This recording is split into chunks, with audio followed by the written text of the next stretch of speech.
Okay. All right, Michael, I'm going to play my intro vid and then I'll put you on the screen, okay?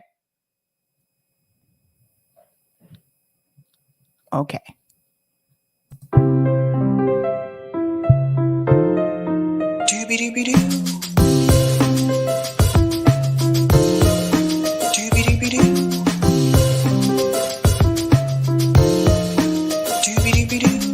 your host, Sabrina Salvati.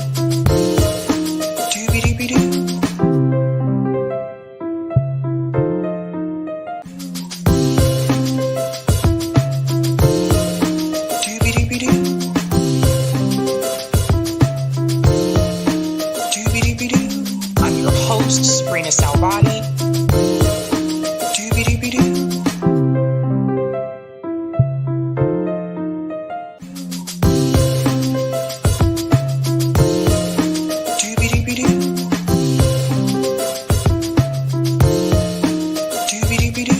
I'm your host, Sabrina Salvati.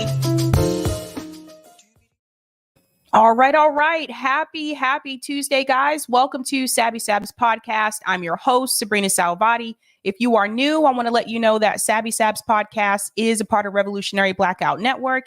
You can catch me there on Tuesdays, Thursdays, and Fridays. And you can catch me here Monday, Tuesday, Thursday, and Friday. Quick shout out to everyone watching on YouTube, Rockfin, and Twitter. I do have a special guest with me tonight. I'm going to go ahead and bring in Michael. Hey, how's it going? Can you hear me okay? Not really. I got you on the Bluetooth too, and I don't know what it is. Sometimes it could be the Bluetooth, but can you hear my voice? I hear you. It gets a little bit low, but it's okay. I'll be all right. All right, cool. All right, my special guest tonight is Michael Oratade. He is a Green Party candidate. He's running for state senate for District 1 in Connecticut. Michael, thank you so much for coming on. Thank you for having me. So I know that you actually were heavily involved in the George Floyd protests, police activism. So I want to hear a little bit about that. Why did you decide to get involved in that type of activism? And what is it that led you or drove you to run for office? So, as wild and outlandish as it might sound, when George Floyd was murdered, I couldn't even finish the whole video. I could barely even watch a minute of it before like breaking down and crying. But it was that moment, in that time, things were just kind of like a, and I don't mean to say perfect, but like a perfect mixture of just absolute terror, right? We had the COVID virus wreaking havoc. We had a terrible president in office. And then we had the same thing that Black people have been going through for generations on the big screen. It was the cocktail necessary for us to really activate. And for me, it was a moment that I just had like a calling. It was like almost a voice or a spirit just kind of took me over, and it said, you gotta do something. You gotta march, and that's what I did. It was honestly the most surreal experience ever. I don't know how 1,000 people made it to Bushnell Park when we decided to march that day. But that's where it started, in Bushnell Park in Hartford. And me and my brother, I remember we were hot because it was hot. And we took refuge by the carousel there in Bushnell Park. And that's where the white organizers were. And they said, we can't lead this march. And me and my brother just looked at each other and said, well, we can do it. And we did. We led a march of over 1,000 people through Hartford. And that's where it started. We led them up to the Capitol steps. It was completely disorganized, but for whatever reason, it left the impact that it needed for us to get something started. And that's how I became the president of Black Lives Matter 860 grassroots organization. And I led marches all over the state of Connecticut, culminating, into what we wanted to do on Juneteenth, is pull everybody together and advocate together for real change, and that's what we ended up doing.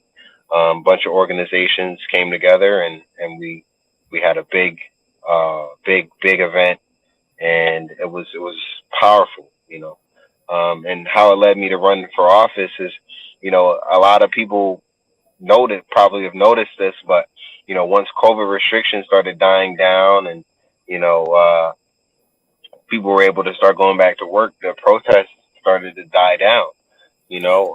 So if you're not a thousand people aren't behind you when you're marching, then politicians don't really want to listen to the things that you say or what you want. So I said, instead of begging people to make change, I could be the change maker. So that's the reason why I decided to pick up, this position and try to make change instead of asking people to make change for us, asking the same people. That's right. Well said. We have really been advocating for third party movement in this country, whether it's through the Green Party or people running as independent. And I'm curious to hear, why did you decide to run as a third party candidate instead of running through the Democratic Party per se? So when I look at this two-party system, I don't see democracy. And this isn't a knock at the Republicans or the Democrats, because I have friends and I have people who I resonate with that are on both sides of the field, right? But they are basically a part of this unjust system that is about making sure that there's money money being made, and it's going to where it needs to go in their eyes.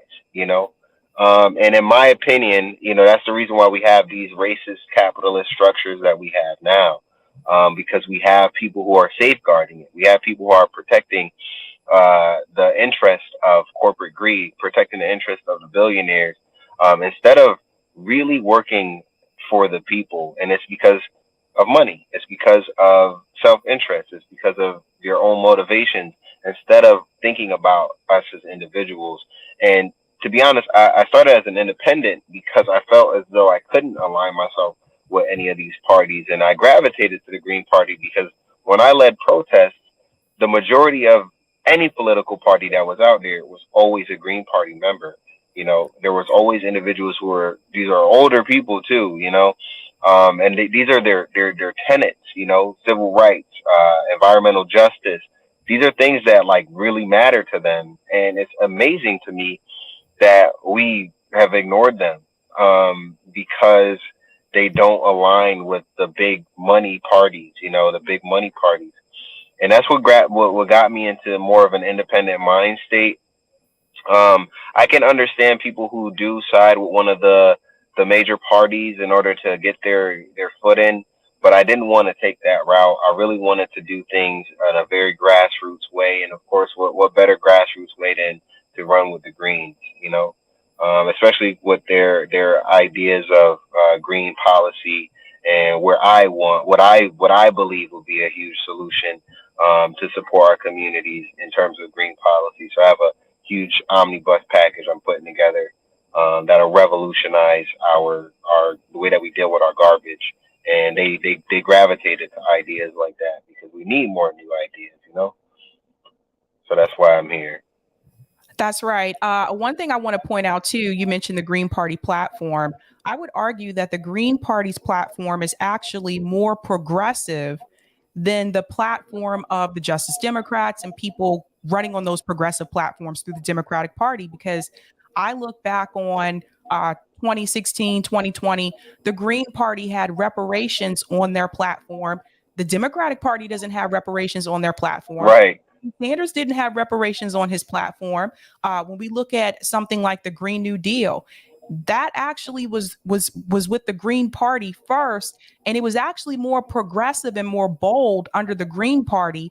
And then you had progressive Democrat politicians like AOC and Ed Markey take that idea and they watered it down from the original version that it was intended to be. Right. And that's the problem. We have people who are afraid to really just be real about the policy that we need, and I guess it's to get that mass appeal. But in my opinion, if you're not going to stand on everything, then, that you're not really fighting, you're appealing to the masses instead of appealing to the people. And you're not, and another thing too, is if you're not even like trying to show how it'll benefit everyone in the long run when you do things like that, when you make it seem like you're only helping one specific subset of people instead of telling how you're gonna absolutely help this one subset of people and how it's gonna affect everything. You know what I mean? Like if black people were to get reparations, then that's a massive boon to the massive influx of money that's going into the economy. A massive amount of money going into the economy is going to absolutely support so many businesses, create so many jobs. It's going to do so much things for our tax infrastructure.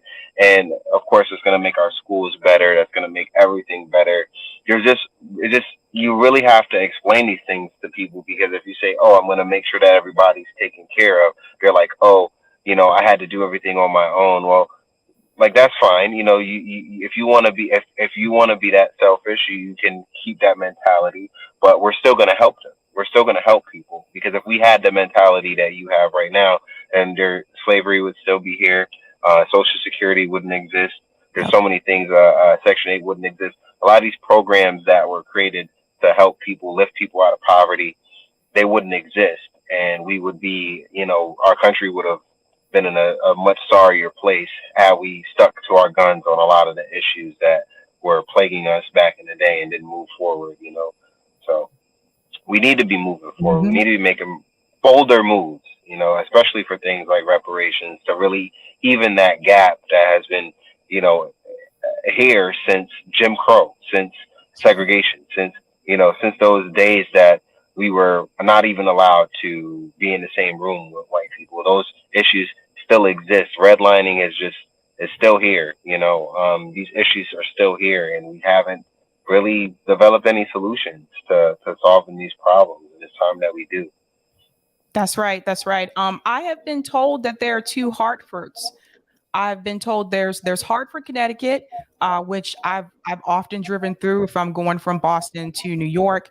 But I've also been told that there's West Hartford, and I want to hear from you about the differences between the two and what are some of the problems that your district in particular is facing. So my district is actually south end of Hartford and Weathersfield. West Hartford is on the border of a part of my district as well. But when you look at the city's dynamics, and just outside of the city, of course. So if you say you're in Hartford and you cross the line over to West Hartford, you see the stark difference. You see the property ownership and the tax incentive that goes to that it helps, and how property ownership isn't by individuals in the community, and how many individuals in the community live in apartments that are run down and things like that in Hartford. The difference is stark. The concentration of the population in different areas of the state are different as well. If you look at the dynamics of what each town really looks like, and you look at what Hartford looks like, you'll see that there's just a large wealth gap. There's a disparity in terms of access to quality foods. There's so many issues that are plaguing the community, and they go largely ignored, because they were ignored before. And what happens when you ignore these issues? They end up just kind of compounding and creating more issues. So a lot of people look at like how there's a higher crime rate in Hartford than other towns, and they don't care until like someone comes over from Hartford supposedly and does something in their town, and then all of a sudden now they don't want to solve the problem. They want to throw them in jail. They don't want to look at the issue and say, hey, why don't we figure out a way to make sure that these people don't need to come over here and steal or do things? How about we help them? They say no. Well, let's just put them in jail and just forget about it. And that's the mentality that we have, even though throughout history, the solutions that these individuals have come up with, these these very racist policies and racist ideas that they've brought to the table have never worked. So I don't understand why we keep resorting to the same solutions that don't work instead of looking at preventative measures and maybe lifting individuals out of poverty and creating more generational wealth. Because at the turn of the Great Depression, white people were given no interest home loans in order to purchase homes, and black people were completely left out of this. So what happened was an entire generation was able to establish generational wealth after the Great Depression, while an entire generation of all black people were forced into poverty and made to stay there. And that's where the inequality it's always been there, but there were chances for America to kind of solve the problem, and they chose not to. And that's the reason why we're in situations that we are in now. We have solutions, but no one is willing to make those solutions possible, because they feel like they had to work hard to get what they have, and they just don't acknowledge that there are systemic issues that are impacting an entire community, because they don't live there, because of redlining. So they don't know that these things exist. And when you tell them about them, they say, "Oh, that's not true because I don't have to deal with that." And Right. And that's why it's a never-ending circle jerk of nonsense, because they don't understand, and it's just impossible for them to understand because they can't see it. That's right. Now, I know that you're a first generation American here. How do you feel about the immigration issue that we have in this country? I feel like regardless of who's been president, this issue has not been solved. There doesn't seem to be a quicker resolution to it. For example, I've talked to people that have told me that it's taken them years, like 10 years, to become a citizen in this country. So I want to hear your opinion about immigration as well. So, I can understand on both ends of the spectrum where there's people who feel as though if we make a bunch of ways for people in here that it's gonna, we're gonna lose out on, jobs and things like that. Like I can sort of understand the perspective where that comes from. But at the same time, if we're limiting access to it from individuals who are escaping places that America disrupted, it makes complete sense for us to make a way for individuals who are escaping destruction that we have caused or that we have sat idly by and we chose not to get into because it might not have been beneficial to us, if another country disrupted their economy or we disrupted their economy. There's just so many aspects to it that make it a very complicated ordeal. But at the end of the day, if somebody wants the opportunity to be a part of our country, then and they want to be a contributing member of society, I believe that they should be able to be here. It should not be you have to jump through 10 hoops in order to get here. You have to wait 10 years in order to get your citizenship. It shouldn't be you got to take some test because all of our presidents and things like that. It's all just to make it complicated. It's not really so much to ensure that they're good people or anything like that. And we have the perfect position for people to come here and make a name for themselves and do good for themselves. So I don't understand why we wouldn't make it a lot more easier for individuals. My father's from Nigeria, my mother's from Jamaica.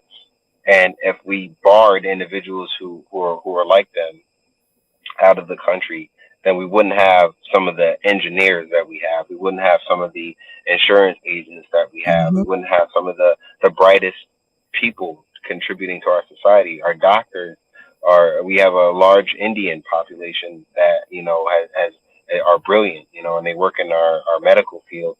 And, we wouldn't have a lot of that if we continue this brutal rhetoric for anyone who's brown who wants to come here and make some change, who comes here for an opportunity to do good, so we need to really think about what it is that we want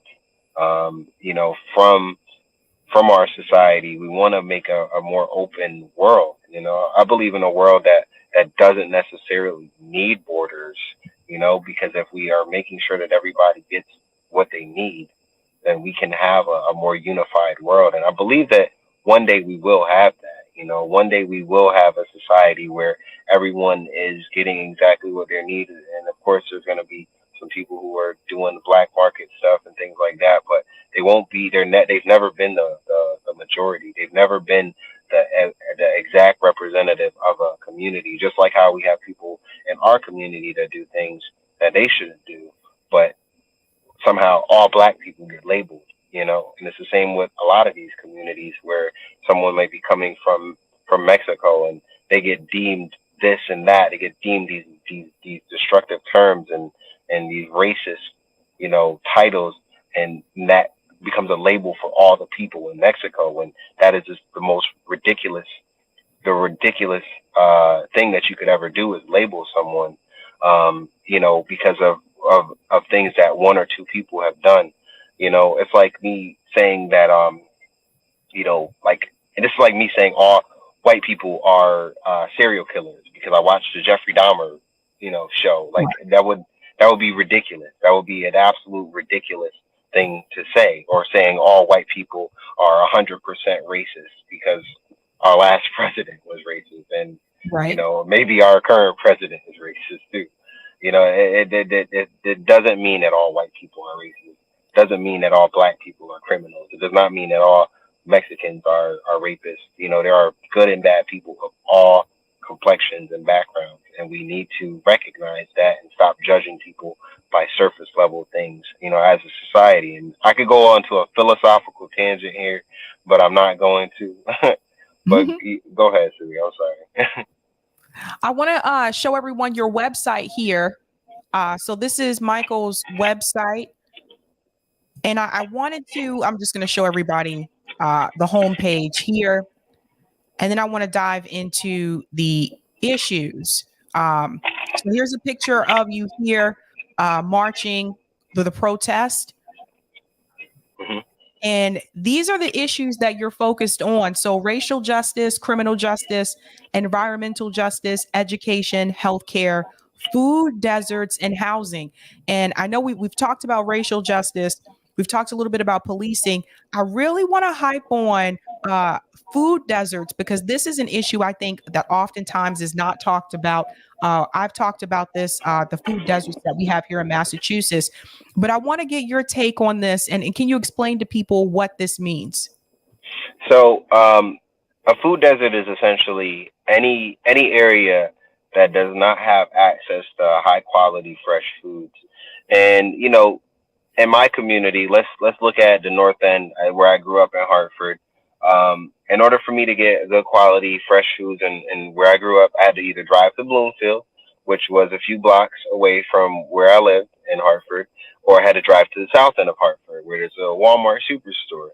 The other alternatives that we had were corner stores, and some corner stores, like if you're from a West Indian community like mine, we might have like yam and banana and things like that, and you might have those things, but not everybody has access to those things, and they're not always fresh. You don't always have fresh access to good food. What we do have a lot of access to are Doritos, Fritos, soda, candy. We have access to all that stuff that is terrible for us, and that ends up being ramen noodles. Those end up being the things that we survive on, and that is what creates a food desert. We are living off of food that is not good for us, and that is killing us.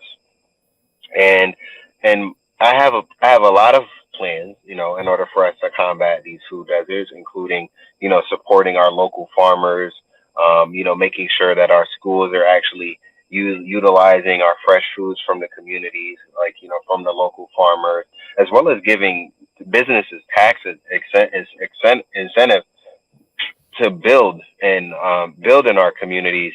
Because my opponent actually came forward and said, why would a grocery store want to build in the North End?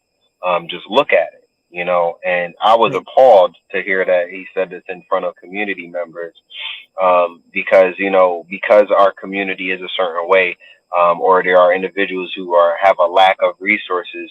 You don't believe that they deserve resources. To me, that's a little backwards. And it's not the way that anyone who represents our community should speak about our community. We should be talking about solutions, not talking about withholding solutions from the community. That's right. So I believe that we need to create tax incentive for individuals who may be capable of building in our neighborhoods, as well as renovating and if providing tax incentives for these corner stores to sell less sugary products and more fresh produce. We can do that and have these corner stores become not just sugar outlets and sugar and sodium outlets, but rather fresh food outlets where they can sell, the fresh goods that we're looking for, so that people can have good food, and it's not impossible. And I think that we have the capability of making sure that there's significant investment in our communities to make that possible. So we could definitely do that. And as far as environmental justice goes, I'm putting together a very complex, very large scale omnibus package to deal with our garbage. So Connecticut creates about 4 million tons of garbage a year. And what I want to do with that garbage is, instead of us, because what we do with it right now is either we incinerate it, which is terrible for our environment, terrible for our atmosphere and our air that we breathe. If we don't incinerate it, we ship it to like Pittsburgh or Ohio. We ship our garbage to places where they'll burn our garbage or put it in a landfill. I don't want that. I am a big supporter of a newer technology. It's only about 20 or 30 years old now. It's called plasma arc technology. And a lot of people like to call it incineration 2.0, and that's because they don't know anything about it. And I get it, it's new. But what it does is it melts down our garbage. It breaks it down at the molecular level. It superheats it to temperatures close to the sun, by passing a synthesis gas that the facility generates itself, through two electrodes, and it puts a spark to it. And what ends up happening is it creates a plasma torch that melts down our garbage at a molecular level. And what that does is it doesn't produce any carbon emissions, of course. It doesn't burn it. It melts it down. It breaks it down at a molecular level and creates a hot plasma. And what can be done with that is it also creates hydrogen and a bunch of other synthesis gases that can be extracted and used to power the facility without creating any carbon emissions. And the best part about that, and this is where the omnibus package comes into play, is the garbage doesn't just get melted down, into a new type of garbage, right? This isn't a new waste. It's something that can be used for our roads. It's an aggregate that can be used safely. It's an inert aggregate that can be used for our roads. And if anyone is from New England in this chat right now or watching this video, you know how terrible our roads get. That's right. Snow gets in there and it just destroys our roads, and our roads are garbage for 90% of the year, and then they fix it in the summer, and then winter takes it down again, and then we got to deal with this and the repairs on our cars and all types of things. And this alleviates that solution, because what it does is, this isn't necessarily a circular economic solution, but it does create a more circular way for us to deal with our garbage. We use it on the roads, we melt it down, and we continue to do that. But also another part of this, and this omnibus package is called Operation Green Obelisk. Another part of it is that we start making our plastic producers, like, look, we got Pepsi here. I'm drinking a Pepsi just to stay awake right now. But we tell them, you need to figure out a way to come collect your bottles when we're done with them. You need to pay, because my tax dollars should not be going towards dealing with your plastic waste, so that you can get it back to sell it to me again. So you need to pay to make sure that you get your plastic, because this is your plastic. I just buy the soda. I already paid you. I don't need to pay you again to come collect your stuff. I don't need to pay anyone to come collect your stuff. You need to come collect your stuff, and you repurpose it to use it again. You need to create a circular structure with your plastic so that people like me don't have to deal with it anymore. All your buddies, Pepsi, Coke, everybody, Poland Springs, everyone, whoever you get your plastic from, they need to figure out a way to deal with this so that we don't have to deal with it anymore. And that's the purpose of Operation Green Obelisk, is to deal with our garbage, to make sure that our roads are taken care of, make sure that our producers of plastics and packaging deal with the waste that they create, so that they are the ones who are paying instead of us paying. Our tax dollars are going towards that, as well as, of course, dealing with our food waste by basically composting our food waste as well. So the Operation Green Obelisk will also deal with our food waste in a way that we can support our agricultural industry, because my goal is to make a circular structure. So we can support, instead of using chemical fertilizers, which again are killing people. I'm allergic to just about every fruit on the market. Every fresh fruit that is on the market, I cannot eat, because there are chemical fertilizers, there are chemical pesticides, there are all these chemicals in our fruit, and my body just cannot take it. I can eat a pineapple fresh out the can, but I could never cut a pineapple open and eat it because of the amount of junk that they put on our food. My body does not take well to it. I can't, you know? So we need to be working on ways to get rid of the chemicals that are impacting our food, and this is one way we can do it with our fertilizers, by creating this waste produced compost to grow our produce. So Operation Green Obelisk, it is completely outlined on my Instagram at Mike4CT_. So if anybody wants to visit my Instagram, my website is great. I love my website, but everybody who is of the modern generation are more prone to visit social media websites than an actual website. So definitely visit that, and you'll have a laundry list of infographics to look at. And those are my two plans in regards to food deserts and environmental justice.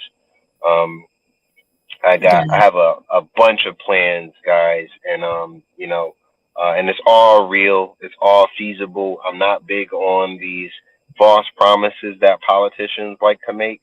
I like to make things that are feasible and have enough explanations and wiggle room for there to be added on. Like there's room for people to improve it, rather than say, oh, that's not possible. Oh, you can't do that.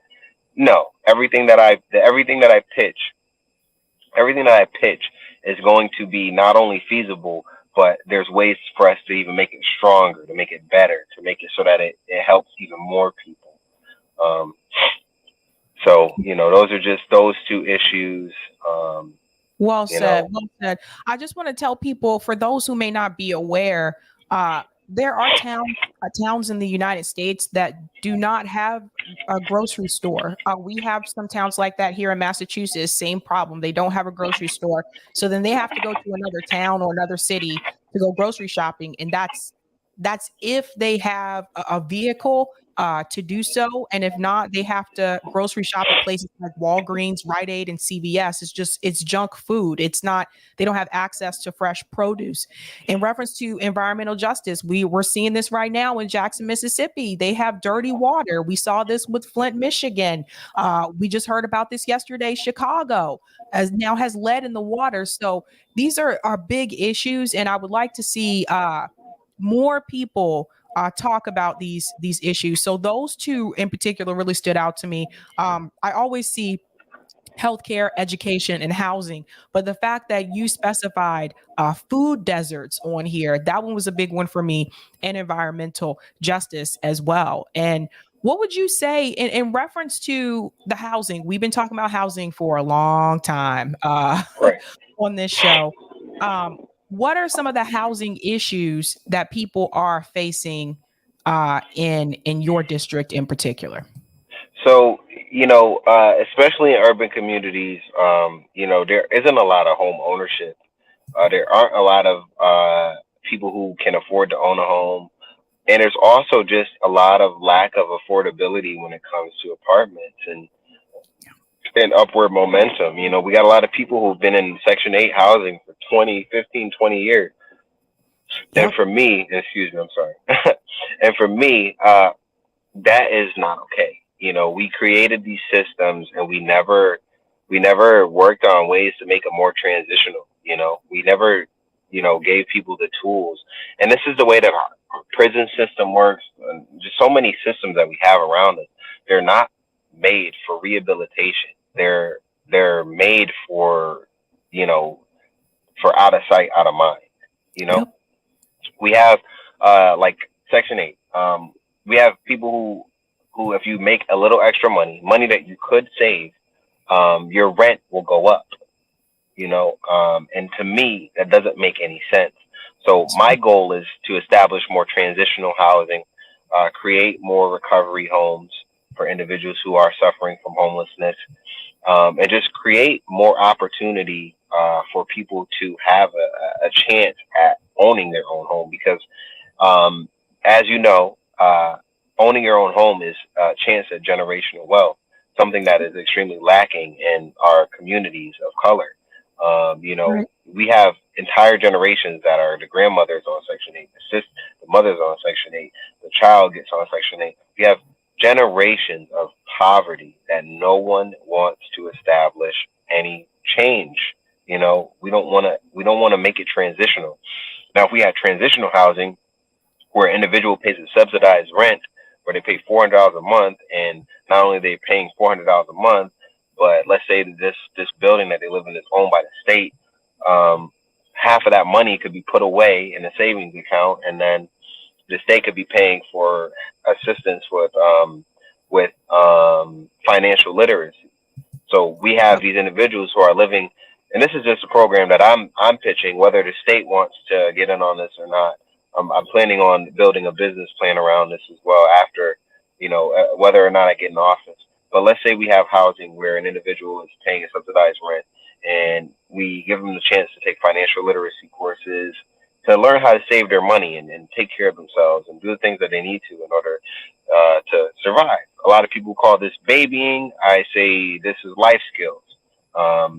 In our communities, we don't necessarily get these tools, so it's not babying anyone. It's giving them the tools that they need to succeed.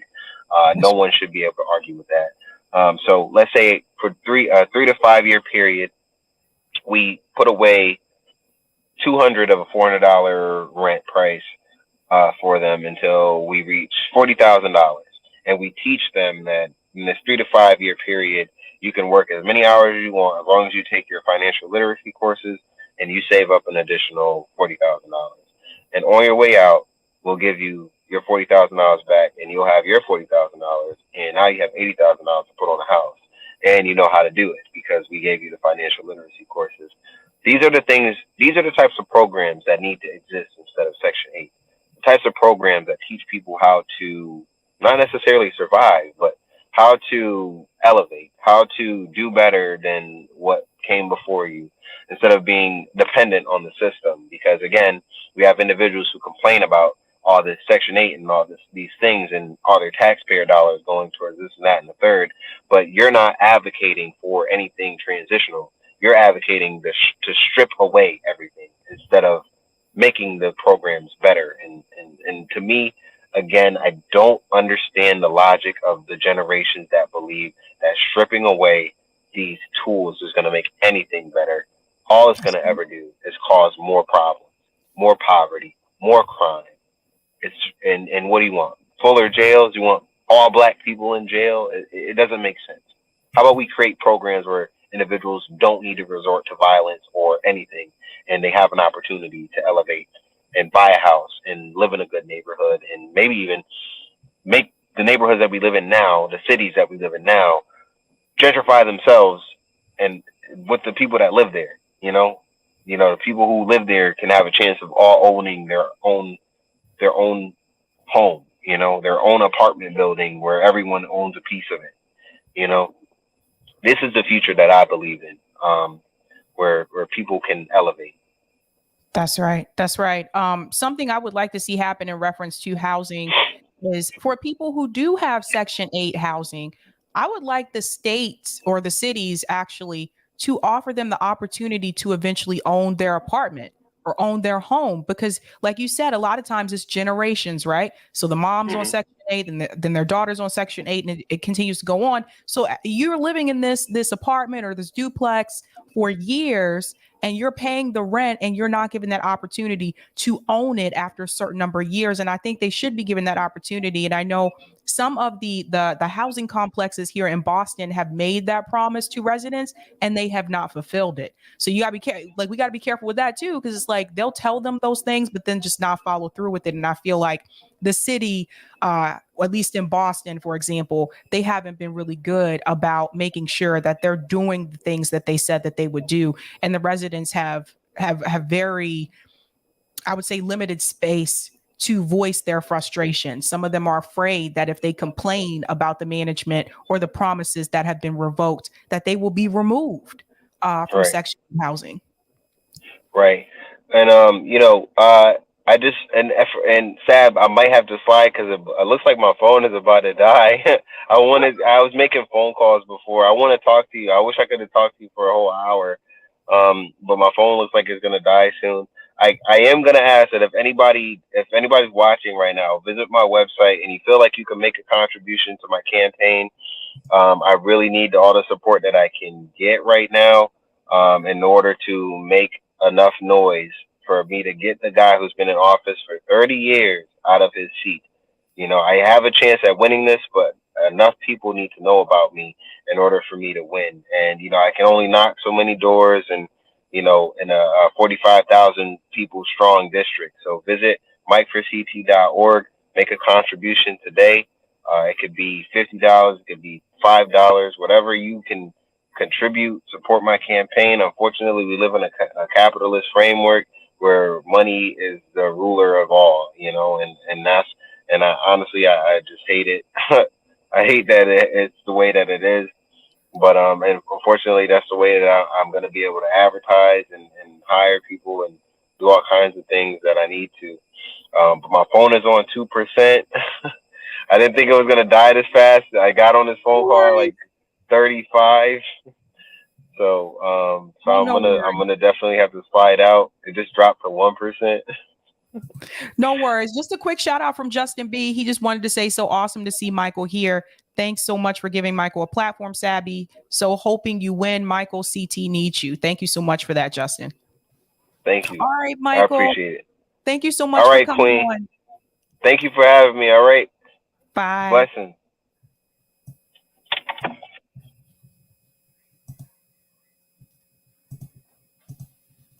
All right, guys. Look, Michael's awesome, right? I really love to see people really energized and ready to get out there. People coming from activism and saying, you know what? I think maybe I'm going to need to actually make this change.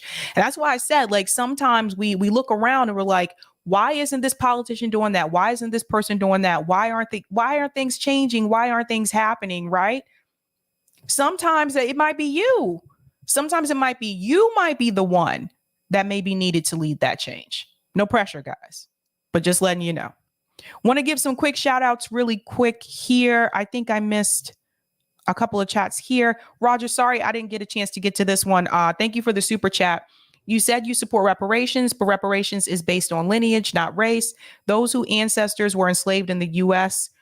With that said, do you still support? I can ask him that later on, but thank you so much for the super chat, Roger. And thank you for the super sticker, JM. Jay Burke says, was listening to Miles Davis. Now I'm listening to Sabby, turning out to be a nice evening. Oh, thanks so much, Jay. Jay, have I mentioned this to you that I like Miles Davis? Did you know that? I have a picture. Oh, you guys can't see it. I have a Miles Davis picture in here. It used to be in my office when I was like in office in person. on campus. And then I was like, yeah, I got to take this home. No, I love Miles Davis. You'll have to tell me what your favorite Miles Davis album is. We'll have to go there. We're going to have to go there. We're going to see. Rodrigo, Sabby is the professional surgeon of RBN. If you're coming with MSM talking points, she takes out your heart and finishes you. Oh, Rodrigo, that is very sweet. And shout out to Rome in the chat. Says, hey, y'all, what is going on? All right. I want to give a quick shout out to patrons. Then we'll show the thumbnail about the other stories we're going to cover tonight. And then we'll go to, I think I got a couple of Rockfin comments. So let's go ahead and give a quick shout out to everyone who is a Sabby patron. You guys are rock stars. You know what you do. If you're interested in being a Sabby patron, I have 5 categories: members, Sabbies, Sabsters, Sabinators, and of course, the ultimate. All of their names are listed here. Love it, love it, love it. Thank you guys so much. You guys have been a tremendous amount of help, whether you realize it or not. And you can also see their names scrolling across the bottom of the screen on the ticker there. So thank you guys so much. Really appreciate that. Okay. I'm waiting to see, Eric, if you see that comment come through from Jay, if you can start, because I'm curious which one. Saul said, Miles Davis, So What, So Good. Okay. You guys want to know what my favorite Miles Davis album is? You ready for it? You ready? Can I just show you a picture? Eric, should I show them a picture of it? I'm going to show you a picture. Oh, I love this one so much. Some of you might be like, who the hell is Miles Davis? I know I got some of you in the chat like, look, who is that? Yeah, I'm going to do it this way. I'm going to show you the picture.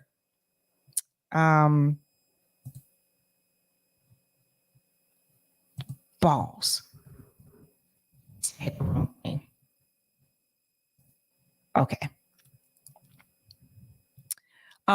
Even as I'm telling you this right now, I can honestly see, or I can hear the songs already in my head. Like, just like that. Like, I know this album like my backhand. And I'm going to put it up here so you guys can see.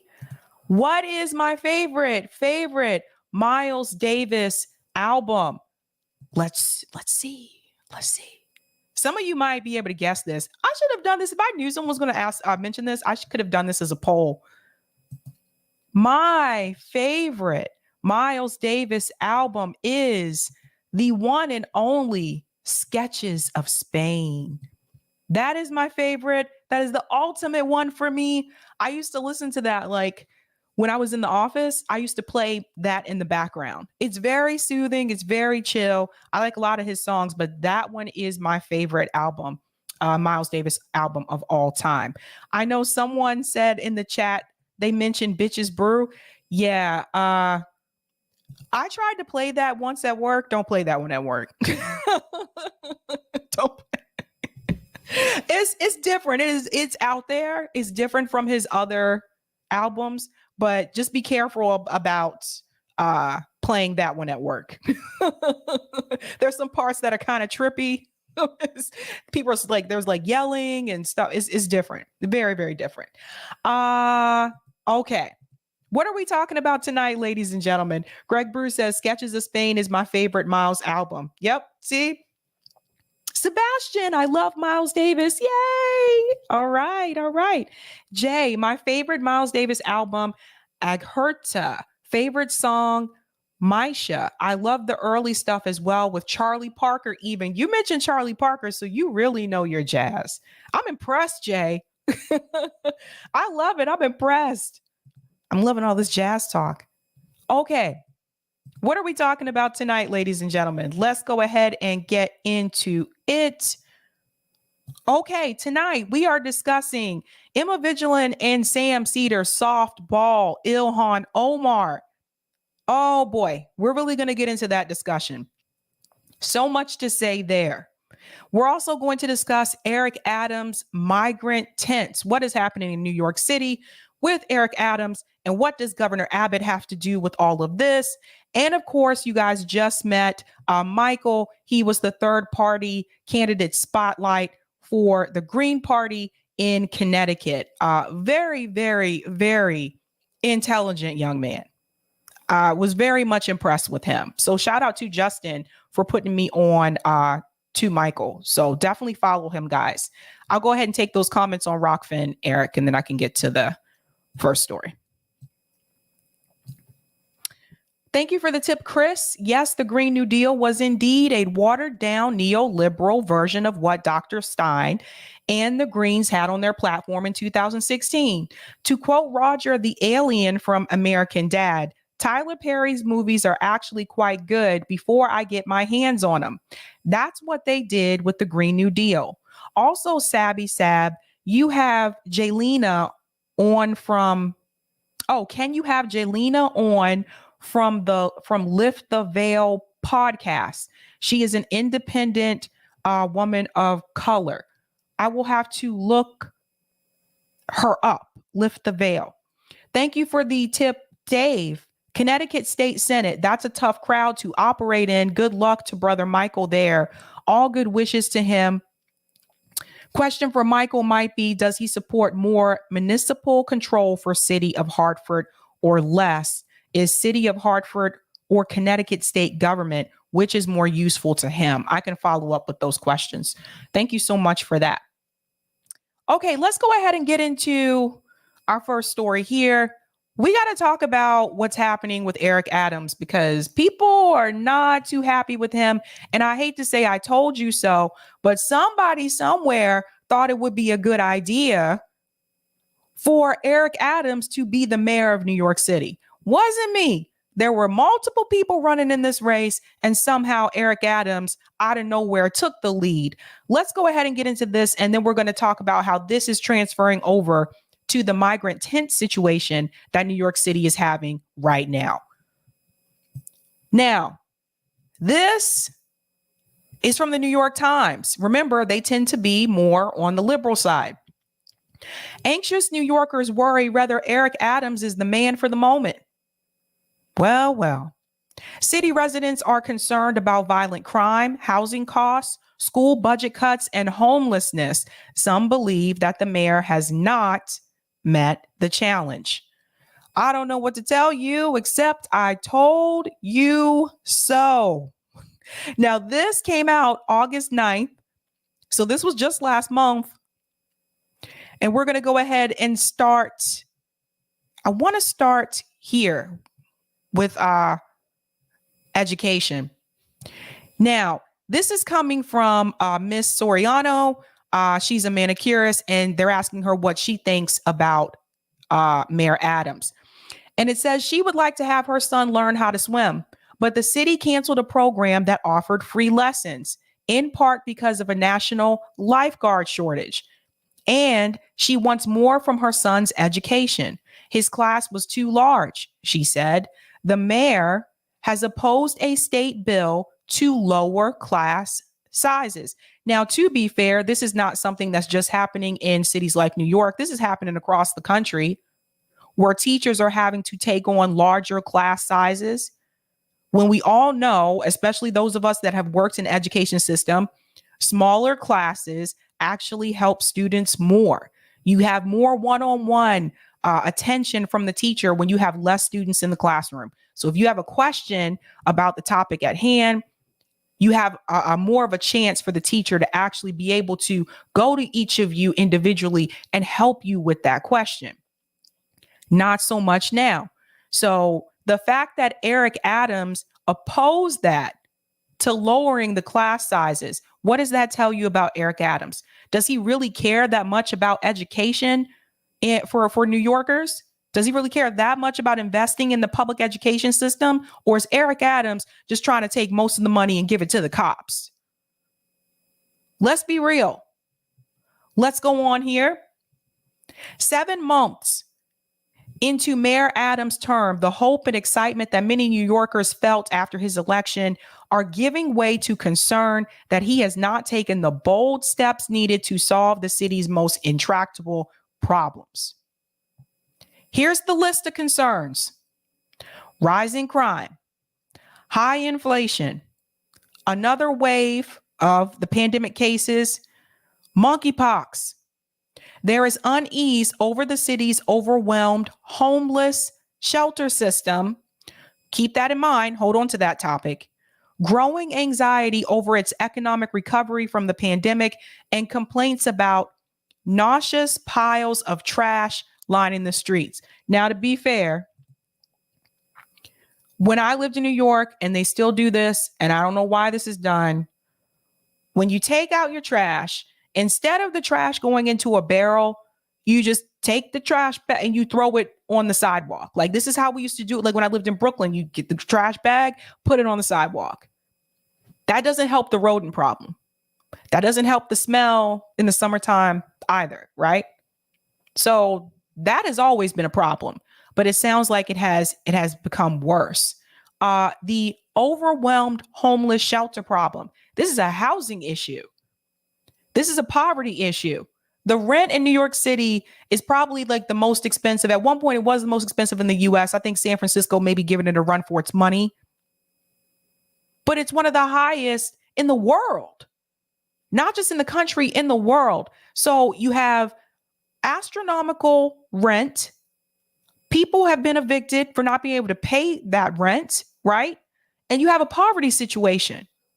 So literally, I know when I lived in New York, I didn't know one person that didn't have multiple roommates. And I'm talking about people who have professional jobs.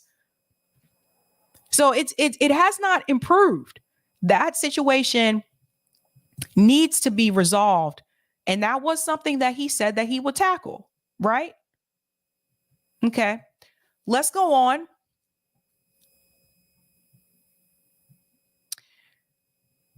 School budget cuts. This is another one. Mr. Adams clearly relishes the job, immediately becoming the city's leading cheerleader and noticeable presence in the city's nightlife. But some argued that he cannot run the city on charm. Oh, you don't say. His affordable housing plan has been criticized as too weak, and his school budget cuts have raised concerns about his commitment to improving education. You see what I mean? These were things that he ran on. He said he was going to fix the public education system, had opportunities to do so, voted against the bill that would decrease class sizes, failed on that issue. Another issue here, the affordable housing plan. That was another issue that he said that he was going to fix, he was going to tackle. So, yeah, okay, it's nice that Eric Adams has time to go to nightclubs and party with the people, but are you getting shit done? Like, are you getting anything done? That's the question. Let's go on, and then we're going to get into this, the tent community situation.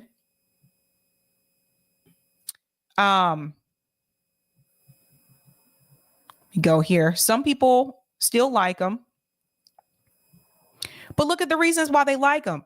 So one of the residents here says, I like how he dresses. His heart is good. He's compassionate. This is the personality over policy. You have more and more people that are attracted to someone's personality instead of being attracted to the policy. I don't care if he dresses well. I don't care what Eric Adams looks like. I don't care if he smiles or he's compassionate. I care if Eric Adams is getting anything done. And he's not. What has he done about the homeless situation? What has he done about the housing situation? What has he done? You see how people just fall for the okie doke? He's nice. He dresses well. He's so compassionate. So what? We have to push policy first. We have to get Americans out of this mindset that you need to focus on the personality of the candidate or the politician and not so much focus on the policy. Policy should always be first. But we live in an American Idol society. Now, there's another one here that I want to highlight as well. Now, this is Maria Muhammad She said her school was affected by proposed budget cuts that were recently overturned by a judge. Enrollment has dropped and the principal had to make difficult decisions. She was asked to cut 8 teachers. I would have been on the list, but she was able to keep me. You guys hear this? So those teachers that got cut, that lost their jobs, were they able to find teaching jobs just like that at other schools? How are they going to pay their rent? How? I don't know. And now he has a new problem on his hands. Now, shout out to Case Study QB for this clip. He says Fox News reports that NYC Mayor Eric Adams set to open tent city for migrants. We're going to get into this, guys. Let's go ahead because it's a doozy. Here we go. More migrant buses from Texas arriving in New York City this morning as the city is set to house up to 1,000 of them in tents. The mayor asking for $500 million from the federal government to help construct these tent cities. Fox and Friends Weekend co-host Rachel Campos-Duffy actually went up to the Bronx, to that borough, to hear from the people about their new neighbors, and she joins us now. Good morning, Rachel. Good morning, Ainsley. Yes, I wanted to see what the people in the Bronx thought about this idea. Here's what happened. By the way, for those of you who are not aware, this is Rachel from The Real World. MTV had a reality show. I don't know if they still have this, but they had a reality show called The Real World. And this is Rachel from the San Francisco cast. She married Sean, who was from the Boston cast. Yes, can you tell I used to love The Real World? Who was from the Boston cast. They got married. That's why her last name is Campos/Duffy. So just keep in mind, that's who is reporting this. Okay. I got to let you know that. And her husband is a Republican, former Republican politician for the state of Wisconsin. So I got to let you know who people are before we go deep. So here we go.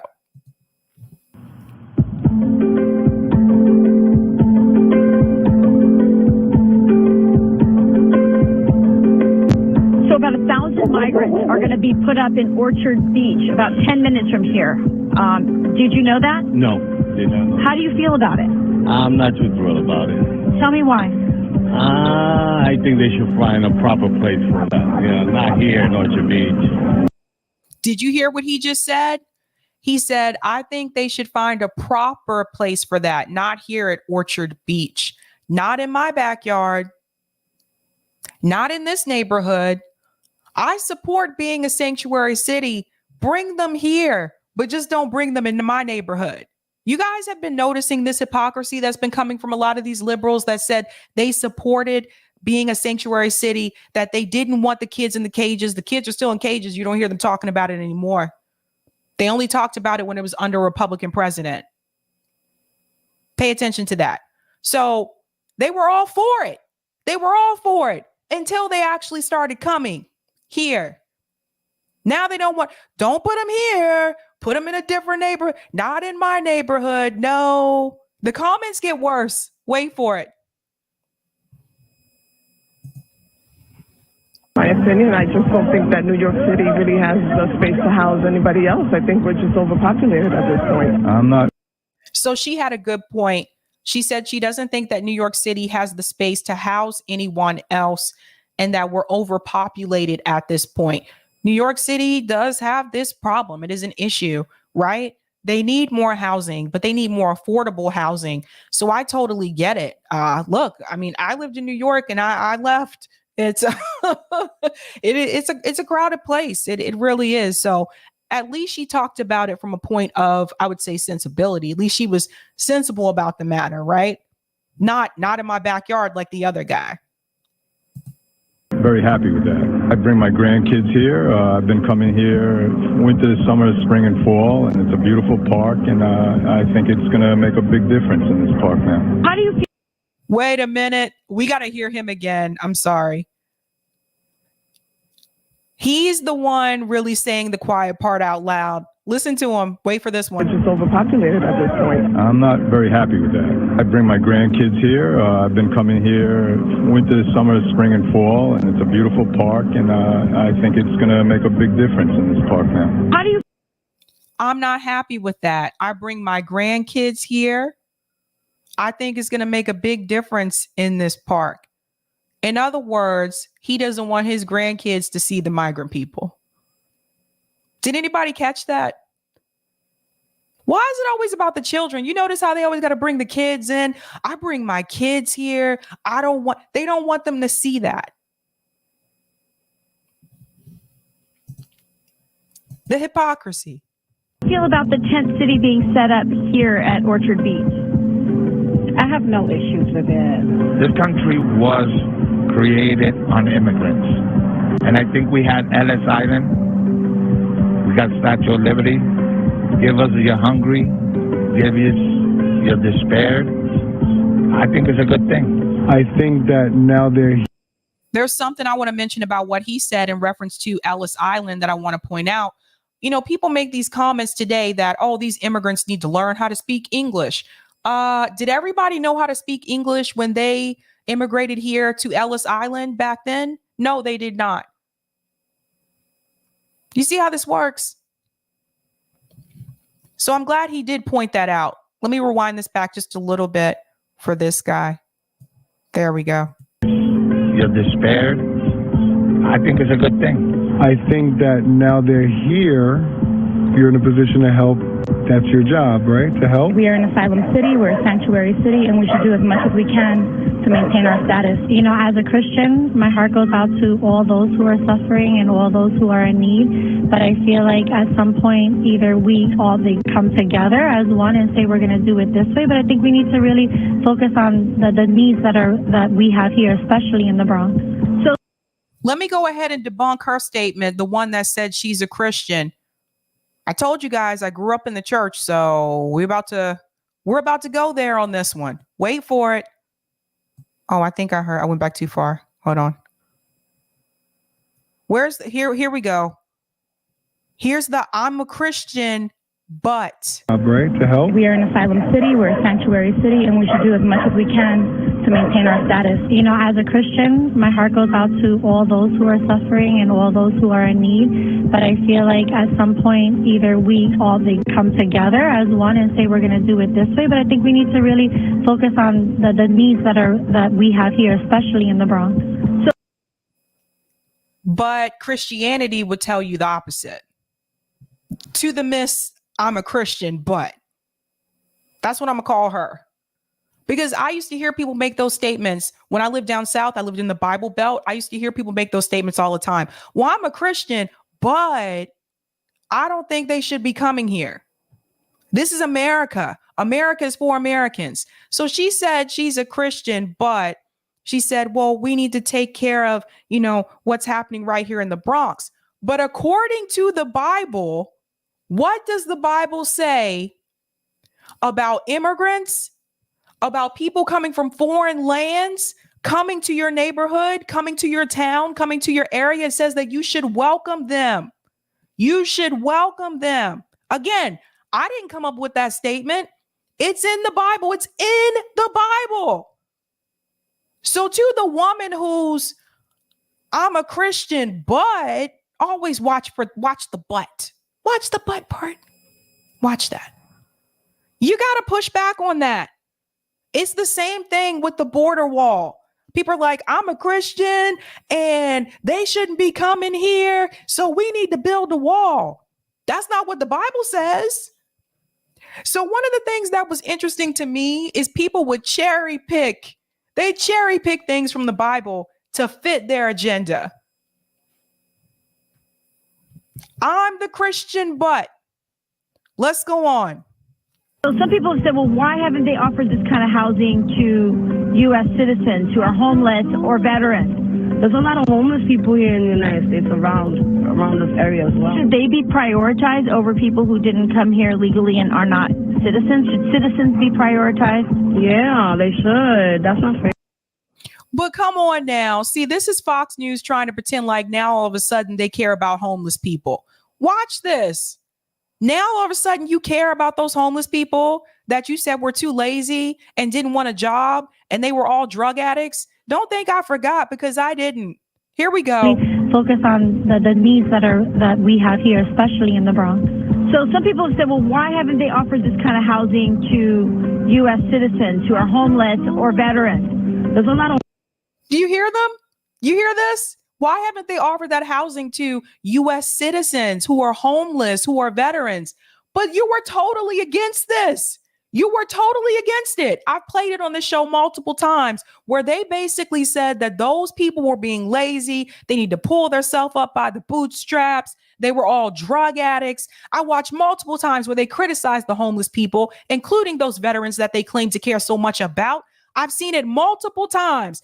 Now, all of a sudden, they're trying to make it seem like they care about these homeless people.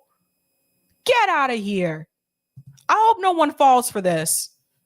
Homeless people here in the United States around this area as well. Should they be prioritized over people who didn't come here legally and are not citizens? Should citizens be prioritized? Yeah, they should. That's not fair. In my opinion, I think it should go to the U.S. citizens first. You know, we have a big homeless problem in New York City as well. I think we should prioritize our homeless military first, then our citizens, because we are here, we pay taxes. So there's been no community meetings that you've known about? What? Prioritize. So you want to prioritize certain groups of homeless people? This is why this country is so ridiculous. Prioritize. Yeah, they should. That's not fair. In my opinion, I think it should go to the U.S. citizens first. You know, we have a big homeless problem in New York City as well. I think we should prioritize our homeless military first, then our citizens, because that didn't make any sense. Prioritize our homeless military people first, then our citizens. The homeless military people are also citizens. Where did they get? Who picked them? Like, who picked who they were going to interview here? Really? They aired this interview? Nobody caught that? Okay.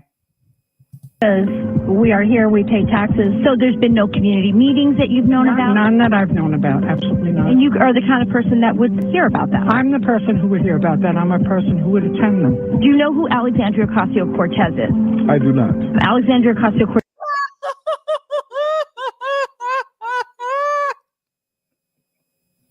So they asked him, do you know who AOC is? Keep in mind, this is New York City. He said, I do not. What does that have to do with this tent city plan? Nothing. That was just a way for them to throw in a jab. I don't know who edited this, but that didn't make any sense. Cortez is the congresswoman of this area. Have you heard anything about how she feels about this spot being chosen? I don't. I actually haven't seen her in a while. I would see her a lot in my kids' school, in the neighborhood at Ferry Point Park, and I have not seen her. And I was actually thinking of, where is she? She wanted these policies, and now they're coming to her district. How do you feel about that? We're paying for it as usual. I don't think they're living next to our house or in her park. So, what's your message to her? Think about what you're planning before you just slam one together. I don't know what to say other than AOC is not the mayor of New York City. Eric Adams made that call. Eric Adams made that decision. Now, why were the people coming there? They were coming there because they have been bused there. All right. This is a part of this plan that Ron DeSantis and Governor Abbott have been implementing. And they have been sending people to these sanctuary cities and said, hey, look, they came to our state. You guys deal with it since you're a sanctuary city. That's where they came from. I don't know how Eric Adams is really going to handle this. But I will say this, if you can set up these tent communities for the people that are being bussed in, the migrants that are being bussed in, you know what that tells me? That tells me you can set up those same tent kind of communities for the people in New York that have been homeless, for the people who have been evicted. You could do the same thing. But Eric Adams doesn't want to do that. You know why? Because he'd rather get the police to come and harass those people and constantly kick them out of the parks that they're trying to sleep in, constantly pick up their tents, tear up their tents and throw them away. I've seen it done. So he would rather police them and create a tent community for the migrants coming in. And look, I have nothing against that. But what does that tell you about his ability and what he can do? That tells you that if he can create a tent community for those coming in, he can create a tent community for the people who are already there that have lost their homes.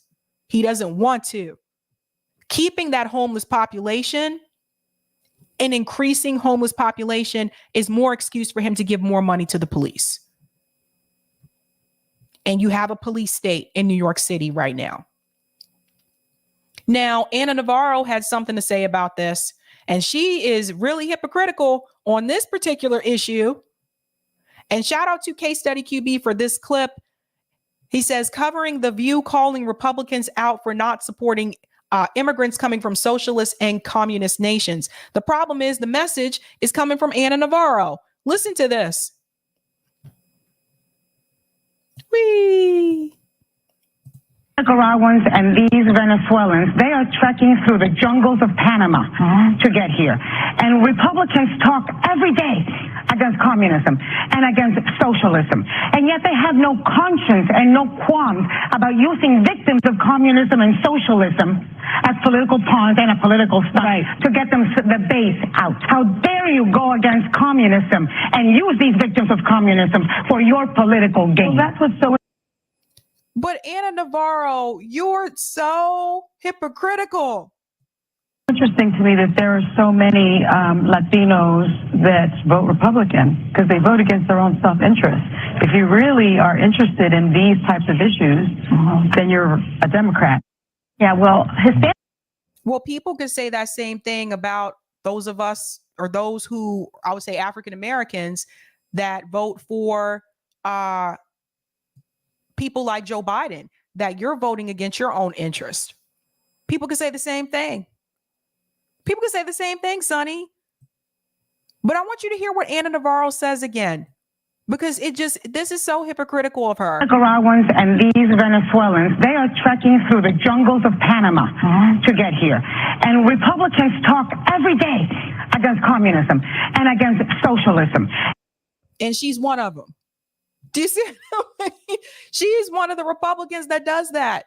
She's done it on that show. When Bernie Sanders came on The View, what did she do? She brought up communism and socialism. When you look at Bernie Sanders, like the policies that he had, that's not communism. Do you see the problem? Like, Republicans, da-da-da-da. You did it too, Anna. And yet they have no conscience and no qualms about using victims of communism and socialism as political pawns and a political stunt to get them the base out. How dare you go against communism and use these victims of communism for your political gain? Well, that's what's so interesting. Well, first of all, they're not even communist countries. And we had this discussion over on Call-In. So I want people like Ana Navarro to stop making this claim. We do not have a true communist country in the world. We don't have it. So when people like Ana Navarro, and she's one of them, she's made that statement about Venezuela. She's made that statement about Nicaragua. She's made that statement about Cuba. We do not have that. That does not exist. Please pass that on to your friends and fam and let them know that. She's one of the people that has continued to repeat that talking point. And Ana Navarro, as much as she wants to speak out against these corrupt countries or whatever, wasn't she being paid for doing the work for some of those same countries that were doing the same thing? Wasn't she being paid for that by exploiting people in Latin American countries? The buffoonery of it all. The buffoonery. You know, people are really starting to show who they really are. You're starting to see it now. We're starting to see. I don't know what happened, what I did. Oh, maybe I made it too big. Nope. I lost Eric, I lost, I can't see anything. I don't know. I lost all the tabs. I'm going to leave it alone. I'm walking away from it. I messed up. Anywho, I'm going to go to some of the comments, but you got to call it out, you guys. Roman says, my call-in avatar is my dog, Miles. Oh, so cute. Thank you for the super sticker, Aberdeen71. Septian Patterson, please hit the like button, ladies and gentlemen. Sabby is doing the damn thing. That Cornell West interview was straight fire. Thank you so much for that, Septian. Hit that like button, guys. Sometimes I forget to ask you to do that, so please hit that like button for me. Dabby Dabs, they should put the tents on the golf courses. Okay, that would be interesting. Shout out to JM for the super sticker. Jonathan says, how quickly liberals turn into anti-migrant Republicans. Isn't it interesting, Jonathan? At Kid, Sabby, a bigger percent of housing must be built and incorporated into affluent areas, e.g. San Francisco, Presidio, next to Nancy Pelosi. No exceptions. Oh, I bet you she would move then, huh? She would move out of that neighborhood. Gamer, Jesus hung out. Oh, Jesus hung out with poor, not rich. For all the people who want to do, I think I can see it now. Okay, okay, Eric, I'll do that. For all the people who want to make the religious statements. Lawrence, if you don't do it for the least of these, you have not done it for me. And thank you for the super chat, Luis. I am not a Christian, but I thought Sodom and Gomorrah's got God's wrath for failing to welcome a stranger. That is interesting. Interesting. Okay, I'm going to go to the comment on Rockfin, and then I'm going to log back into Type VNC because I think I lost myself. Some of you watching might be like, what the hell is Type VNC? Okay. All right, I got it back. Thanks, Eric. Thanks for the tip on Rockfin, Roger. Out. They kicked them out. Oh, okay. Sabrina, here's another problem. The reason why these tent cities got propped up is because when Abbott sent them to NYC from the border, Adams tried to displace the displaced New Yorkers, mostly Black, who were already in the shelter system because they've been priced out of homes. And Adams and Hochul still haven't found a place for them. Adams tried to kick them out. They weren't having it, and a fight broke out. Oh, they kicked them out of there. So the migrants got moved to a church. I DM'd you the video from the local nonpartisan news station in NYC if you care to show it on your show. However, the problem is, besides, as long as they don't build homes, then the demand will be higher than the supply, making home prices and rent skyrocket. So there's incentive not to build more homes. Well said, Roger. Yeah, I'm not good on DMs. Some of the people who know me, they'll tell you, like, when it comes to DMs, I'm not good. I'm not, sorry. All right, we're going to get into our final story tonight. And this story is about Sam Seder and Emma Vigeland's interview that they had with Ilhan Omar. And there were some moments that gave me pause because I noticed there were parts where I felt like they sincerely should have pushed back on Ilhan Omar, and they did not do so. And I will say this. If you are afraid to push back on people that come onto your show because you're afraid that you may lose some type of access to them, and particularly the ones who are politicians, then lose the access. As a politician, they should be able to handle tough questions. They should be used to being asked tough questions. And if they think that they're going to get a softball interview when they come onto your show, of course they're going to continue to come on, but they shouldn't be afraid to receive some type of criticism to their face. Let's check this out. I want to welcome back to the program Representative Ilhan Omar of Minnesota's 5th Congressional District. Congresswoman, welcome back to the program. Thank you so much for having me, Sam. We got a bunch of stuff that we want to talk to you about. But let's start with student debt, because I know you're deeply involved in this. I think since the last time we spoke to you, well, it's certainly been since the last time we spoke to you. I'm sure you're aware. President Biden found it. I mean, I think the last time we spoke, we were asking where the memo was from the Department of Education. I don't even know what the stat. They found it, and it turns out he can do it, and he did it at least to some degree. $10,000 for everyone under making under $125,000 as an individual, $250 for a couple, $20,000 if you were the recipient of a Pell Grant. I have a sense I know the answer to this question, but what do you think about that debt relief? Yeah, I mean, obviously I've been a champion in trying to get complete student debt cancellation, but this is significant. 43 million of the 45 million who have student debt will feel some relief. 20 million of those will have their student debt wiped out. And so, the day that it was announced, I was getting text messages from people who in my district who've been part of that movement, who've been campaigning alongside me to try to get student debt cancellation in tears, because, the amount of debt that they had would ultimately be canceled by the time this is processed. So we are grateful that the President, did find the memo. That he did carry out the promise he made to me end of March when I met with him in the White House, that he will move some sort of student debt cancellation, and ultimately did keep his campaign promise. That is incorrect. Listen to this part right here. And they don't push back on this. This is exactly what I'm talking about. They did not push back.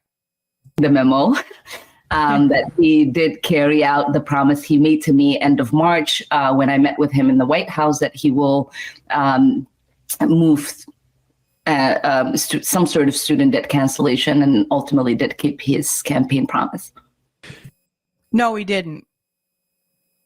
Sam and Emma don't push back on this, by the way. That was not his campaign promise. His campaign promise, and I went over this on this show multiple times. I went back to the original website and showed you what the campaign promise was. The campaign promise was for him to cancel student debt for everyone that went to an HBCU that made under $125,000 a year. He was supposed to cancel all of their debt. The other part of that promise, for everyone that attended a state university and made under $125,000 a year, he was supposed to cancel all of the student loan debt. That was the campaign promise. The campaign promise was not $10,000 or to $20,000. It's still on the website. Eric, if you can find that, let me know, because I forget where I put that link. They don't push back on this. That's Ilhan Omar, a politician in Congress, giving you incorrect information on your show that has over 1 million subscribers, and you did not push back on her about an incorrect statement that she just made about student loan debt.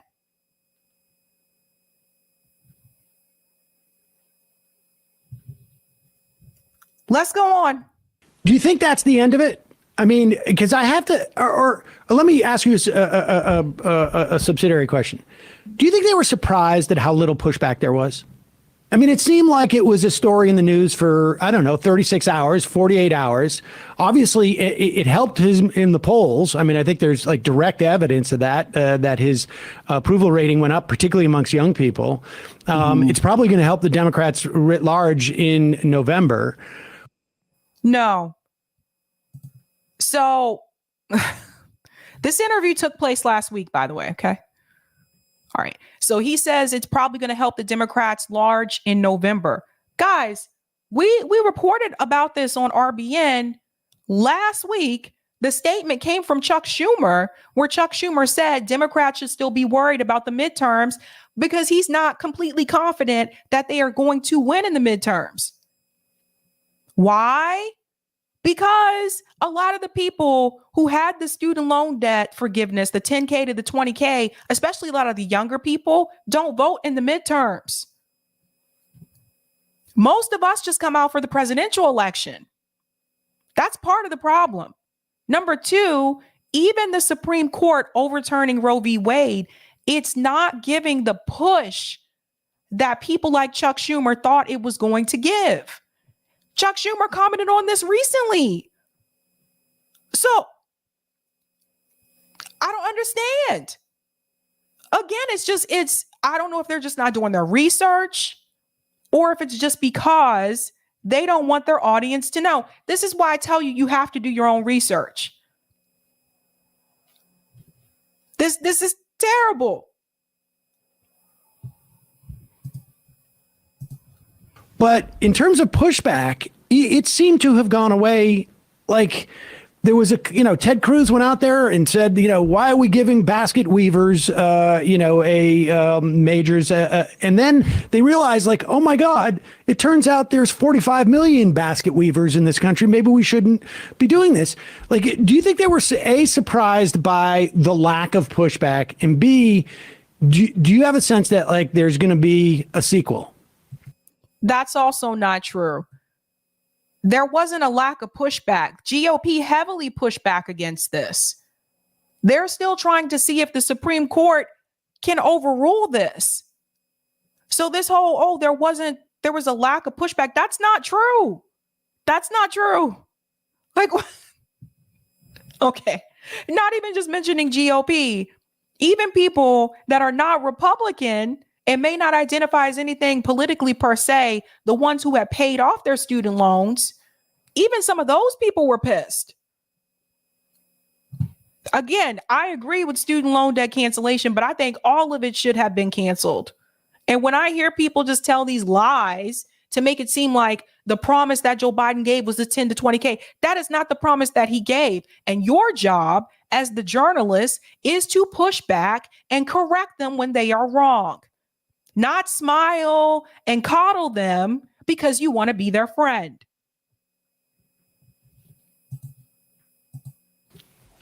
So I don't know if the White House itself was surprised. I think they've been clearly paying attention to the polls and knew that this was significantly going to be helpful to the president and to the Democrats in general going into this midterms.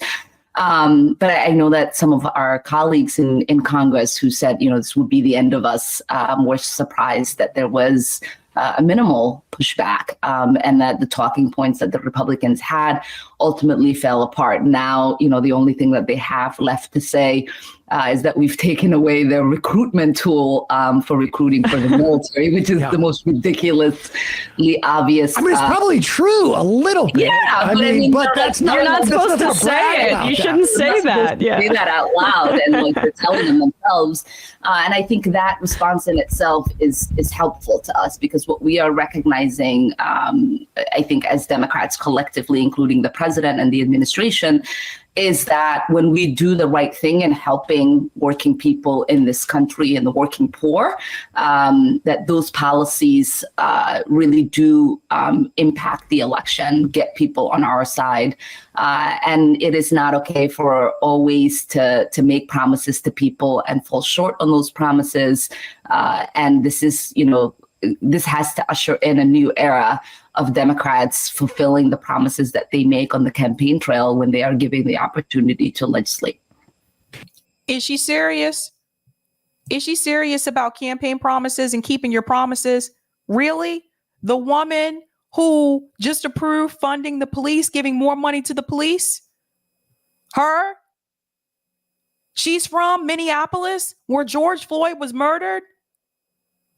She's going to talk about campaign promises? Really? What happened to Medicare for All, Ilhan Omar? What happened to the push for that? Where were you when it came time to force the vote? Where were you? You're going to talk about campaign promises. It's important that people keep them. You haven't kept your campaign promises. I can't believe this. I can't believe it.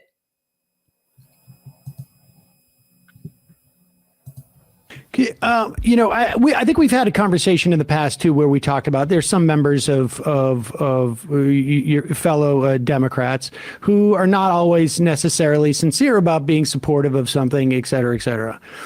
You say that there are some of your colleagues who were surprised at the lack of pushback. How earnest was their fear of an electoral pushback?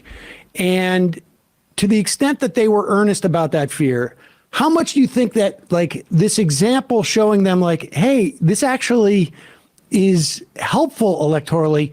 Like what percentage of those people out there could it actually move in Congress, as opposed to like, I'm saying I'm afraid of the electoral pushback because I really don't like the idea of us not, maintaining the exploitive power of keeping people in debt.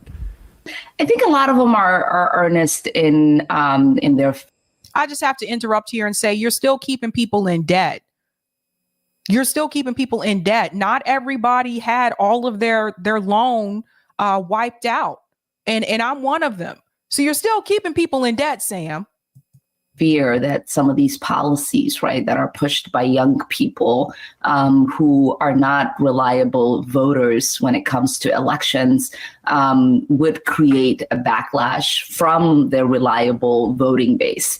And so I do hope that, in November, we actually do have a huge turnout in young people voting, so that they can see that that there was an impact in the election by student debt cancellation as well. And what happens if you don't have that large turnout, Ilhan? Is anybody talking about that? What happens if you don't have that large turnout from young people, which I don't think they will? What happens then? Somebody tell me. I don't know. I know we don't really show up in midterms like that. And when I show up to vote, it's not going to be for any of the national positions. I'm showing up to vote for the local ballot initiatives for my state. That's what I'm showing up to vote for. The hell with Congress. Well, I mean, and it seems like the White House is kind of starting to understand that this is the time to put your foot on the gas a little bit, because the Republicans, what are they running on? Transphobia and Dr. Seuss, right? Like they're a bit on the back foot. And so I was really happy that in the House, Pelosi and you all prioritized passing legislation like codifying abortion and marriage equality. And right now, Chuck Schumer seems to be kind of trying, and the bipartisan coalition, they seem to be trying to wrangle the votes to hold a vote on marriage equality. Now, I'm a little concerned that Republicans are going to try to stall. I think you should just hold the vote right away and make someone like Ron Johnson say, take a vote on it in a tough election. What's your stance on that? I know that the House did your job there, but are you hoping that the Senate can just push this through? Because if Republicans want to vote against marriage equality in the year 2022, I want to make them take that vote. You're asking someone about holding a vote immediately. You're asking this question to someone who didn't force the vote. This is laughable to me. You're talking to her about the sense of urgency for getting a vote out. The same person, and it's not just her, but she's the one that's being interviewed right now. The same person who did not see that sense of urgency when it came to forcing the vote for Medicare for all for everyone in this country during a pandemic. Why are you asking her for her advice about urgency about holding the vote? Am I being too mean? Am I being too harsh, you guys? I'm sorry. I call it like I see it. Yeah, I mean, I'm with you. I think we should make them take the vote. But I certainly also could understand. We should make them take the vote. We should make them take the vote. We tried to make you take the vote, Ilhan Omar. Remember that? You didn't want to take, you were too scared because you wanted Nancy Pelosi to be your friend. You wanted to be on her team. Now you see she gets Nancy Pelosi's endorsement for her reelection this year. You see how it works? You wanted to be buddy-buddy with Nancy Pelosi. You were too busy focused on that in your career as a politician to care about Medicare for all for people in this country during a time when we had a pandemic to even force the vote for it. But you're going to tell somebody else they need to hold a vote? Okay, we'll see. And that there is an actual path for it passing, and it would mean a significant deal to so many families that are feeling uncertain right now. Certainly to a lot of the families that I just spoke with at the HRC gala in Minneapolis. This is, my family isn't threatened by it. You know, it would have been meant a great deal to the people who need health care in this country as well, Ilhan Omar, if you guys would have forced the vote for Medicare for all. That would mean a great deal to a lot of people in this country that don't have health care. But you weren't willing to do it because Nancy Pelosi wouldn't go along with that. Any legislation that, that we're waiting on. And I know that there are a lot of families who are.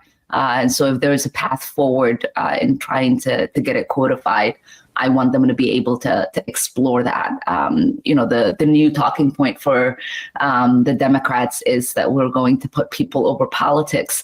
And this is certainly one of those cases where we have to make sure that the politics of the day does not kill legislation that has the ability to become law. If the Democratic Party is going to put people over politics, then the Democratic Party would stop taking dark money. Then the Democratic Party would stop taking big donor money. They would get money out of electoral politics if they were going to put people first. And Ilhan Omar knows that. Do you see the problem with those progressives going into the Democratic Party? I don't like the rap that politics is getting in that. Why can't we say electoral politics? Because it's all politics, right? I mean, it's regardless of those 10 Republicans who hopefully will show up after the election, as opposed to before. It's still on, for halfway at least for them a political calculation as to how they're going to vote.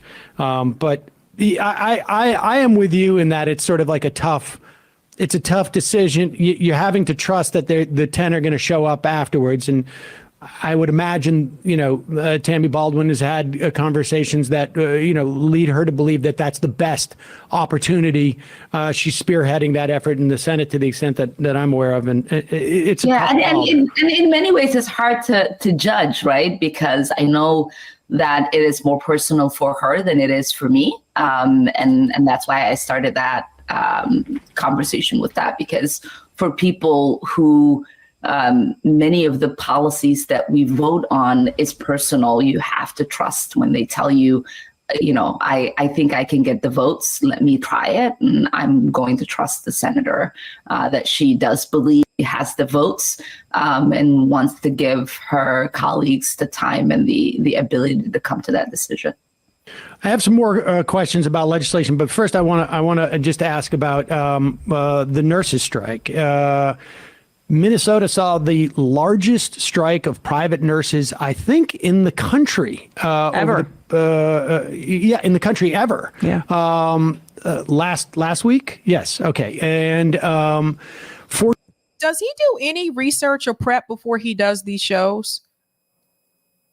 Because I covered that nurses strike and I did hella research before. It just seems like, is he actually reading articles? Is he doing any type of research, or does he just come on there and just talk and expect other people to answer the questions? And it's just interesting to me. 14 to 15,000 nurses went on strike for 3 days. Give us a sense of where things stand with that, and what kind of support there was for the nurses there, because this feels like part of a burgeoning sort of reemergence of labor's understanding of their power. Yeah, having 15,000 nurses go on strike, it was historic and significant. I think it does have a clear impact on the labor. Wait a minute. He has admitted in the past he don't research like that. It's all off the cuff.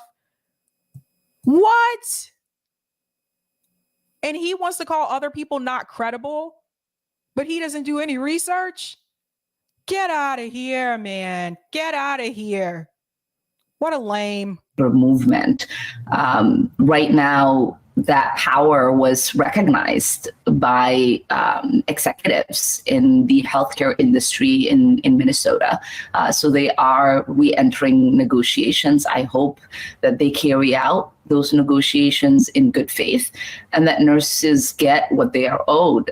These are people who, without them, the healthcare system wouldn't work. Without them, patients wouldn't get the care that they need.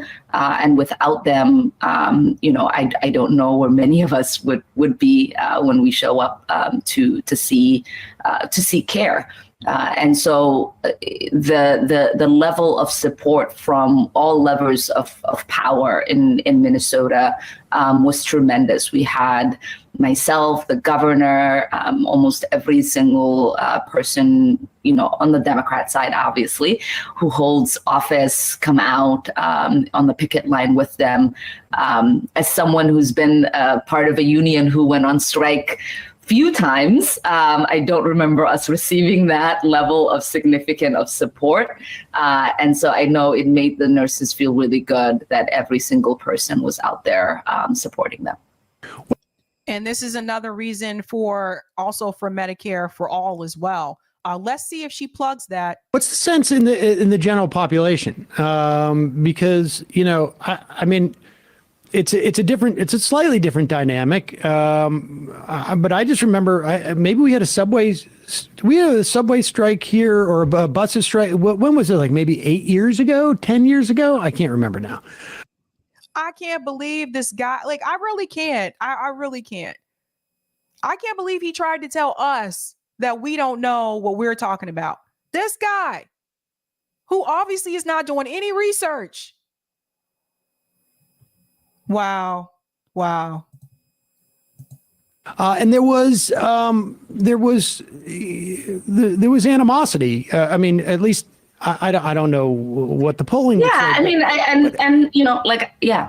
I'm just curious as to what's your sense of what the general population, how are they reacting to a strike like that?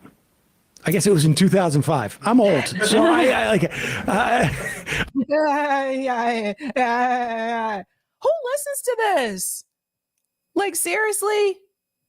You see how some people can do the bare minimum? How some people, they don't have to do any research.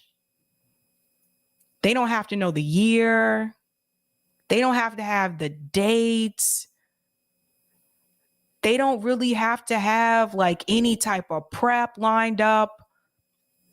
And they're given a lot of, the benefit of the doubt because of who they are. You see how this works? What a joke. We're going to fast forward to this portion here. Everybody wants to see, and there is no reason for there to be a CR that faces the threat of not passing that would ultimately lead to a government shutdown. And again, if we were to be political, we're 50 days from the election in November, in a midterm year where we are desperately trying to keep the House and the Senate and continue to pass legislation that will be impactful in people's lives. This is not the time to take that risk. And so I know that many of us who are signatories of that letter have made that clear, and our hope is that leadership listens. She said it's not the time to take that risk. Let's go back just a little bit. Okay, here we go. I guess 45, 50 signatories on a letter written by your colleague Raul Gravala about the Joe Manchin side deal. This is the permitting deal that he made with Chuck Schumer. They're trying to put it into the continuing resolution. Like, where does that stand now? And really, like, at what point, like, how much, and I imagine this is going to come from the Progressive Caucus, how much of a will is there to sink the continuing resolution in the event that it is stuck into the continuing resolution? Chairman Grijalva is, as you know, a former chair of the Progressive Caucus. There's a conversation that is continuing to be had with leadership. Which, by the way, doesn't mean anything anymore. The Progressive Caucus doesn't mean anything anymore. It's lost its whole meaning. In the House and the Senate to try to make sure that we get a clean CR, keeping the government functioning and open is definitely something I think everybody wants to see. And there is no reason for there to be a CR that faces the threat of not passing that would ultimately lead to a government shutdown. And again, if we were to be political, we're 50 days from the election in November, in a midterm year where we are desperately trying to keep the House and the Senate and continue to pass legislation that will be impactful in people's lives. This is not the time to take that risk. And so I know that many of us who are signatories of that letter have made that clear, and our hope is that leadership listens. Notice that it's never the time for them to take any risk, though. Well, I mean, Manchin has burned you guys on your side before in the midst of the negotiations on Build Back Better, which he essentially killed, and the Inflation Reduction Act is the shadow of that. But is there a desire on your guys' part in the CPC to essentially say, hey, you broke your promise on the Senate end. We're not going to cave to this because this is an agreement that Schumer and Manchin made behind closed doors. You did not agree to this. So attaching a pipeline piece of legislation to the continuing resolution to keep the government funded, that you guys had no part of that. So in my opinion, you're under no obligation to agree to it. Here comes Emma on the defense. You guys had no part in that. It just, so what? They're supposed to be there to fight. Regardless if they were a part of that or not, you still go in and you push back and you fight against it. Another pipeline to be created? Why was that even agreed upon? Didn't I tell you Joe Manchin wouldn't go for that bill unless there was something in it for him? That's the something in it for him. Another pipeline. So how are you going to talk about you have this climate bill that you're about to implement some type of climate reform, and in the same bill, you are actually destroying the environment? Do you see this? Do you see the problem? They literally don't do anything for us. Nothing. It doesn't matter if it's a Democrat or Republican. They do nothing for us. Let me implement this climate reform bill, and at the same time, let me continue to poison the environment. More money for corporations. That's it. That's it. Nothing for us. And of course, Emma has to run cover for her. They have to, because these are the people that they told you to support. This is all they got, guys. All they have is this Justice Democrats model. This is all they've got. So they have to bank on this. They're going to tell you to keep supporting someone like Bernie Sanders if he runs again. They're going to tell you to continue to vote for these progressive Democrats, even though they're doing the bare minimum and they can do so much more and they can leverage their vote, because this is all they have. What a mess. What a mess. Yeah, and I think that is what the letter makes it clear to leadership, and I think it's important to also understand, right? This is not a a funding bill that would have, policies for the future. This is literally seeing the government shut down. And so this is significant. I think it's imperative for leadership to understand what they're putting at risk at this moment. All right. So without... We're going to come out of here. It's such a softball interview. That's what I'm saying. Like, no, hold them accountable. Hold them accountable. And I want to show you, I found that that statement I wanted to show you about the promise that Joe Biden made about student loans. Let me share my screen. And you can see it on other sites as well. But I want to make sure I highlight it here really quick. Here we go. I told you. And I showed this on their website as well, the Joe Biden campaign website. This is Joe Biden. This is fact check. Forgive all undergraduate tuition-related federal student debt from 2- and 4-year public colleges and universities and private HBCUs and MSIs for debt holders earning up to $125,000. So bam. Like I said, what she told you was his campaign promise was not his campaign promise. And the fact that Emma and Sam didn't even push back on that, that's suspect. That's suspect. There's a reason why they won't come on here. Yeah, Rokana came on, but he probably won't come back. He probably won't come back. I'm going to do some super chats and then I'm going to go to Rockfin. Both parties are traitors. Biden waited over a year to cancel student debt and then he cancels only 10 grand. Are you kidding me? Angela, oh, looky, they're like bestest friends on a Zoom call, not journalists interviewing a representative. Right. Gamer, Ilhan Omar got paid. I love you, Gamer. Gamer is just so straight to the point and direct. Look, she got paid.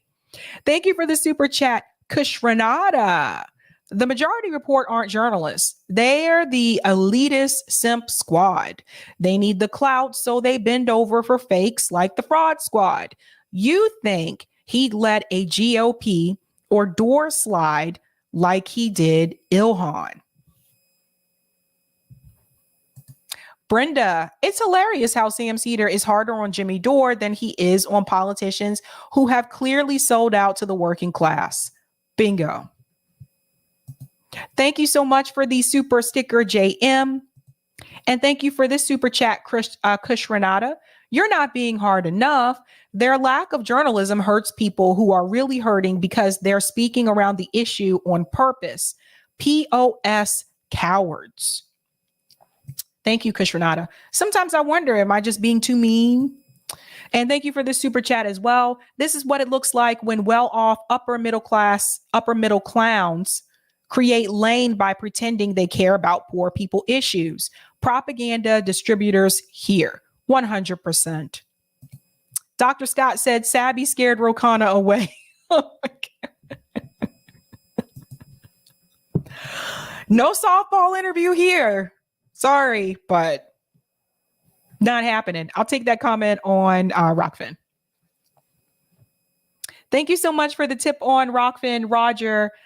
Joe better get that pen out and start signing them executive orders for Medicare for all. Have Fed negotiate lower drug prices of all drugs by seizing drug patents, by rescinding the Trump rule, barring them from lowering drug prices. Forgive all student debt, recall all military grade weapons from police departments around the U.S., remove cannabis off the Schedule 1 list, reinstate postal banking, make corps disclose union busting activities. I can get on board with that, Roger.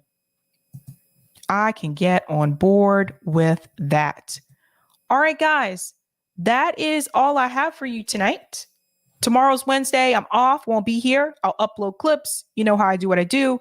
If you're new, sign up for my newsletter. It is pinned to the top of the live chat. That's actually how you will receive live stream alerts from me. I don't rely on YouTube notification to alert people that I'm going live. YouTube is its own thing sometimes, and sometimes people don't get those notifications. So sign up for my newsletter, just enter your email, boom, you're all set. So I'll be back on Thursday. I have someone coming on to talk about the student debt, and how this is all a scam. So I was recommended to bring this person on. I'm glad they're coming on. I think you guys need to hear what they have to say, how this has been a scam for a long time. Going to talk about that. And then also I'll be back Friday too as well. So guys, I hope you have had a good night. I hope you've learned something here. And you know how we do this. Have a good night. Keep up the fight.